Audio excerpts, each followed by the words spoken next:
하덴거 자수에서 이제 스티치가 우리 많이들 하시는 서양 자수만큼 스티치가 이제 응용 스티치, 기본 스티치 매우 많은데요. 가장 기본이면서도 많이 사용하시는 스티치 두 가지를 좀 많이 헷갈려 하셔서 오늘 그 부분을 좀 구분하는 거 좀 설명 좀 해드리려고 동영상을 준비했고요.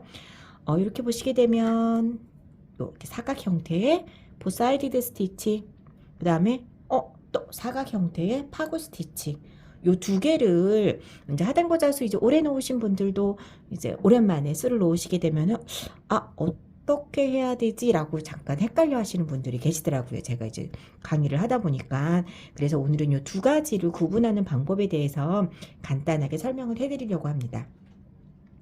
결론부터 얘기해서요. 포사이디드 스티치는 가로 세로로 무늬를 줄 때 나는 사각 형태로 주고 싶어, 이렇게 되면 포사이디드 스티치를 하시게 되고요. 만약에 나는 이렇게 지그 왔다 갔다 하거나 사선으로 움직이는 거 있죠. 요런 경우에는 우리가 이제 파고 스티치를 하시면 됩니다. 요게 이제 가장 큰 구분점이고요. 또 하나는 나는 그래도 헷갈려 라고 하시는 분들은 보게 되면 얘도 보게 되면 가로로 사각, 얘도 사각이잖아. 그러면은 좀 헷갈리지 않을까 하시는 분들은 어떻게 구분하시냐, 보사이디드 같은 경우를 층층이로 이런 식으로 쌓아 올리게 되면요, 수를 사실은 파고 스티치 같은 경우는 왔다 갔다 이렇게 수를 놔요. 그런데 이거 이렇게 놓은 거 아니야? 사이디드로 하게 됐을 때 이쪽 부분이, 이 사각형이 쌓이는 게 만날 때 이쪽이 두 줄이 만들어져요. 이런 형태를 포사이디드 스티치로 했을 경우, 그래서 포사이디드랑 파고 스티치랑 가장 큰 구분점은 가로 세로 이렇게 이제 사선으로 움직인다. 첫 번째고, 두 번째는 뭐냐면 그래도 헷갈린다. 그렇게 되면 이렇게 층층이로 쌓아 올린 게 파국 같아 라고, 포사이디드 같아, 그렇게 되면은 이쪽 만나는 이 부분들이 두 줄이 되면 이거는 포사이디드로 했구나, 이렇게 보시면 됩니다. 얘를 사선으로 움직인 게 아니라 가로로 아니면 이렇게 세로로 쌓았다, 이렇게 보시면 됩니다. 그래서 이제 가장 눈으로 볼 수 있는 가장 큰 구분점 간단하게 설명을 해드렸고요. 제가 스티치를 수를 놓으면서 한번 직접 보여드리도록 하겠습니다. 제가 이렇게 이제 원단을 준비를 했고요. 이제 매듭 부분은 뭐 이제 매듭 짓는 방법은 많이 있지만 우선 간단하게 포사이디드부터 먼저 보여드리도록 하겠습니다. 저 같은 경우는 포사이디드 스티치를 이렇게 사각 형태잖아요. 그렇게 되면 저는 오른쪽 상단 위에서 먼저 나옵니다. 이렇게 가끔 책을 보시거나 다른 분들은 이제 그 오른쪽 아래쪽 하단에서 이제 시작하시는 분들도 있고 책도 있지만, 그거는 이렇게 이제 개인 편하신 대로 하시면 되고요. 보게 되면 이렇게 1번 나왔습니다. 그러면은 하나, 둘, 셋, 넷, 네 올 떨어져 가지고 2번 인 들어가고요. 그 다음에 사선으로 하나, 둘, 셋, 넷, 다시 이렇게 사선으로 바늘을 빼줍니다. 이거를 이렇게 사선으로 하나, 둘, 셋, 네 개 가도 되는데 이게 좀 헷갈릴 수 있어요. 그러면 이렇게 가로로 세 가지고 움직이면 됩니다. 그래서 다시 오른쪽으로 넣어주시고요. 다시 한번 이렇게 사선으로 또 네올 세 가지고 나오고요. 다시 오른쪽으로 인 들어갑니다. 다시 사선으로 올라가서 이렇게 되면 아까 처음 시작하셨던 그 오른쪽 상단, 그 시작 부분하고 맞죠? 그래서 다시 똑같이 반복해 주시면 됩니다. 위에서 아래로 1번, 그래서 2번으로 들어가고 사선으로 하나, 둘, 셋, 넷. 포사이디드 스티치는 별도로 얘기 안 해도 기본적으로 4올씩 이렇게 떨어져서 움직이는 스티치예요. 다시 사선 나오고, 보시게 되면 이렇게 방향이 오른쪽에서 왼쪽으로, 이제 우리 서양 자수에서 백스티치 방향으로 이렇게 움직이고 있죠. 오른쪽으로 들어가고 다시 위 올라가서 이렇게 수가 나지는 형태를 보사이디드 스티치, 그렇게 얘기를 합니다. 마지막으로 한 번 더 보여드릴게요.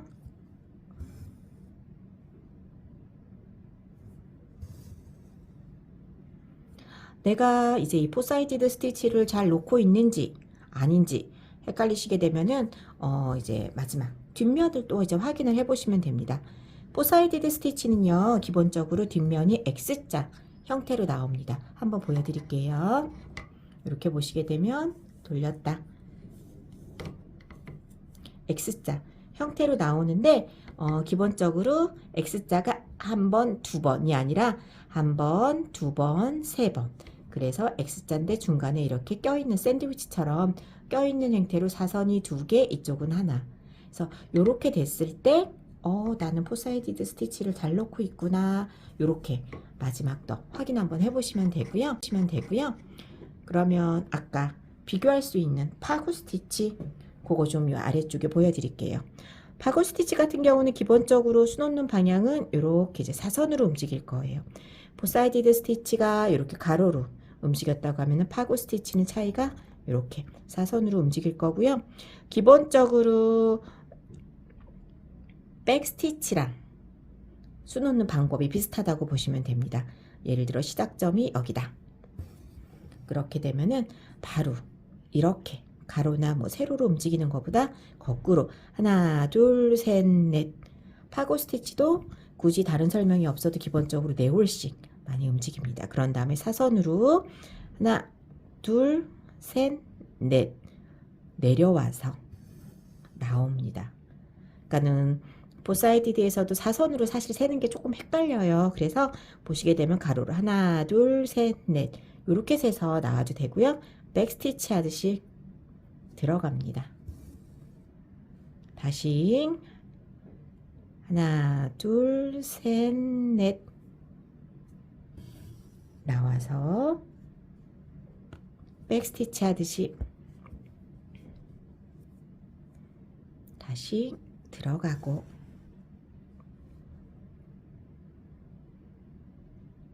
이제 가로로 세볼게요. 이렇게 포사이티드 스티치 같은 경우는 사각이 보여지는데 파고 스티치는 그냥 계단처럼 내려오네 라고 하시는데요. 이 포사이티드랑 이 스노울 때 차이점이 또 하나 있습니다. 이 파고 같은 경우는요, 기본적으로 절반만 완성이 돼서 한 줄이 내려오고 다시 반대 방향으로 올라갈 때 그때 사각 모양이 완성이 됩니다. 둘, 셋, 넷. 요 부분 잊지 마시고요. 그래서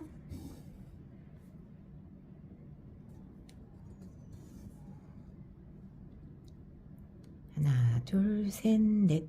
저는 이렇게 사실 사선으로 세는 것보다는 가로 세로로 세는 게 더 이제 세기가 더 좀 수월해서 이렇게 가로 세로로 둘, 셋, 넷 이렇게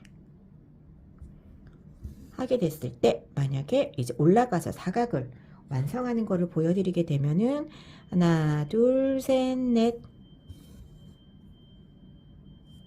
이렇게 움직이고요.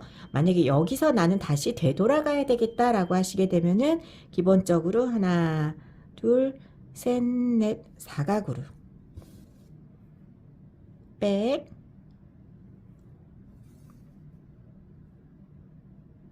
다시 이쪽으로 나와서 왼쪽으로 나와서 오른쪽 들어갔지요? 그러면은 하나, 둘, 셋, 넷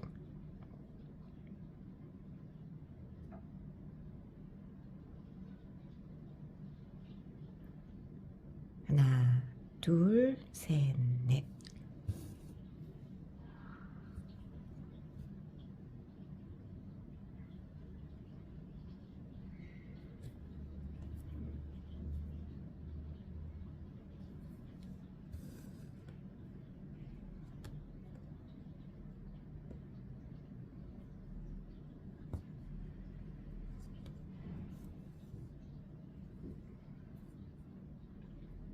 하나, 둘, 셋, 넷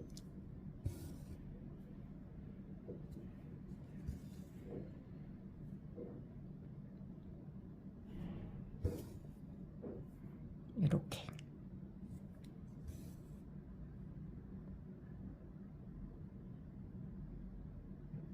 되돌아가면서 이렇게 사각 모양이 완성이 되는 이제 그런 형태 해보시면 되고요. 그래서 이제 간단하게 하지만은 이렇게 포사이디드 스티치, 바구 스티치 해가지고 똑같이 사각 형태로 완성하는 모습을 보여드리고 설명해 드렸습니다.